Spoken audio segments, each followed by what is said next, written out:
flere billeder fra en fodboldkamp, men nu først lidt Ja, og lige kamp, fordi begge to har brug for pointene, men vi har hjemmebane, så det er også, der skal vise, at det her, der er også, der bestemmer.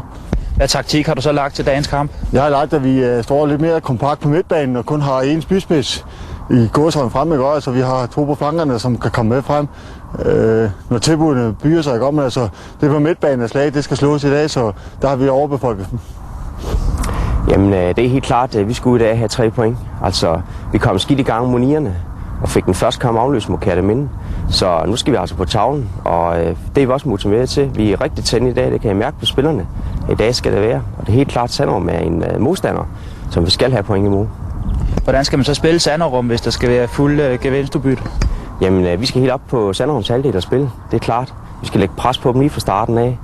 Og for alt i verden skal vi undgå, at de smiger høj bold ind i vores felt. Det er helt klart, det er der, vi er utrolig sårbare. Og det prøver vi at undgå i dag, ved at vi lægger vores spil langt op på banen og spiller presfodbold på dem. Vi skal ind og sætte på den lige fra starten af. 2 trænere, der går efter fuld udbytte i dagens kamp, virker utrolig lovende. Sanderum i de stribede trøjer har efter 2 kampe blot et enkelt point, mens Hårby efter 1 kamp stadig er uden point.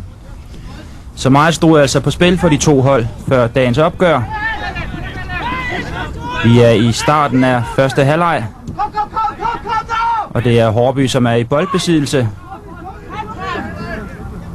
Og her er en god frispilning, men skuddet tæt op og ned af det ene opstander. Det var Henrik Bøgelund, som forsøgte sig. Kampen er et kvarter gammel, da dette sker.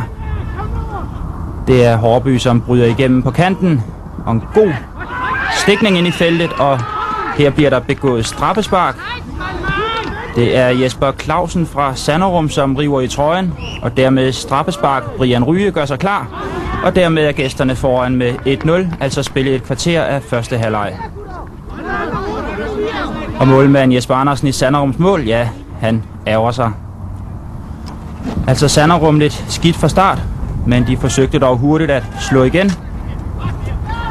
Her er det med nummer 2, Thomas Lavnborg, som forsøger sig. Men det var faktisk en rodet første halvleg. Mange boldtab og tilfældige chancer. Igen Sanderum i boldbesiddelse. Og her er en af de gode afleveringer frem til Lars Rikken. Ja, det hedder han faktisk, navnebror til Dortmunds stortalent Lars Rikken.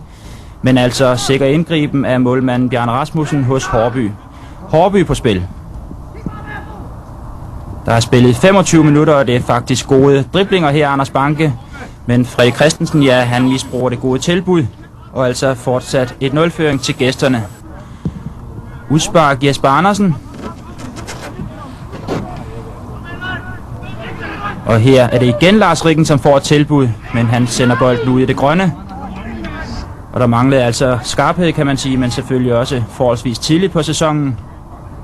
Men det var de løse chancers dag. Igen Christian Lavnborg, og lige forbi målet. Mod første halvlejs slutning, ja, der fik Sanderum faktisk deres bedste tilbud. Lars Rikken ud til anfører Mads Hansen, men han sender bolden forbi mål, og dermed er det altså Hårby, som går til pause med en 1-0-føring. Sanderum altså med ryggen imod muren. Her er vi i starten af anden halvleg. Fikse kombinationer på kanten. Det er Tony Andersen, som lægger en bold ind til Lars Rikken. Han forlænger bolden, men han skulle nok have forsøgt at få den rettet af mod mål. Men altså mange halve chancer, kan man sige. De er helt åbne, de udeblev. Her igen sikker indgriben af Jesper Andersen. Og en lidt forkølet udspark. Men se nu, bolden den havner hos indskiftet Allan Skovgaard. Og han forsøger den direkte vej og vinder en tackling. Men ingen problemer for Bjarne Rasmussen hos Hårby. Nu var det faktisk Sanderum, som sad på kampen. Her dog en chance til Hårby. Det er Brian Ryge, som tester Jesper Andersen, men han får klaret i 2 omgange. Og altså fortsat en smal 1-0-føring til Hårby. Men nu var det ligesom om, at hjemmeholdet de var i tæten. Det er igen et godt tilbud, men altså over mål. Og det er chancer som disse, som skal udnyttes. Det var Thomas Lavnborg, som var synderen. Spillet omkring 20 minutter af anden halvleg. Og her et godt tilbud til Haarby, men skuddet forbi mål. Og nu satte Sanderum så deres træner ind, Leon Hansen, i forsøg på at vende kampen. Og her har de faktisk belejret Haarbys mål. Fungerer sådan set godt nok med kombinationerne omkring feltet, men når chancen bød sig, ja, så manglede skarpheden. Sanderum fortsat i boldbesiddelse, og de holder trykket. Og her er man så ved at have spillet Haarby tynde. Her er en god mulighed, men altså anfører Mads Hansen, han brænder det gode tilbud. Og så havde man faktisk på fornemmelsen, at det blev svært for Sanderum, som igen forsøgte sig. Et indlæg ind i Haarbys felt. Bolden sparkes befriende væk. Men så klovnes der i de bagerste rækker, og det giver frit løb. Og her kan Haarby så bringe sig foran med 2-0. Kold dukkert for hjemmeholdet. Målscoren for Haarby var Jesper Banke. Jesper Andersen hos Sanderum, ja, han protesterede så meget over dette mål. Mente, at der både var frispark og offside, at han af dommeren fik en udvisning. Og det betyder 10 minutters afkøling for målmanden. Og i stedet satte man så markspilleren Christian Andersen på mål. Og dermed forsvandt der faktisk 40 cm af højden på målmandssiden. Men Sanderum, de forsøgte stadig at komme ind i kampen. Og det er faktisk en situation med til den før en befriende bold op ad banen for Haarbys vedkommende. Og så klumrer de igen i det i de bagerste rækker, og det giver faktisk et godt tilbud til Haarby. I første omgang takles der dog, men bolden vendes hurtigt tilbage. Den kommer her ind i Sanderums felt, hvor der er total forvirring, og det er så Finn Hansen, som definitivt afgør kampen. Dermed 3-0-føring til Haarby. Og Haarby, de fortsatte det gode spil. Og her til sidst i kampen skal vi have en del dramatik. For uden for billedet, ja, der er der en Sanderum-spiller, der er sendt til fuld tælling. Og Leon Hansen er inde og få en snak med dommeren. Det betyder faktisk, at Haarbys Martin Ravn, han bliver udvist her i kampens slutning. Og altså Sanderum er stadig uden sejr efter 3 kampe.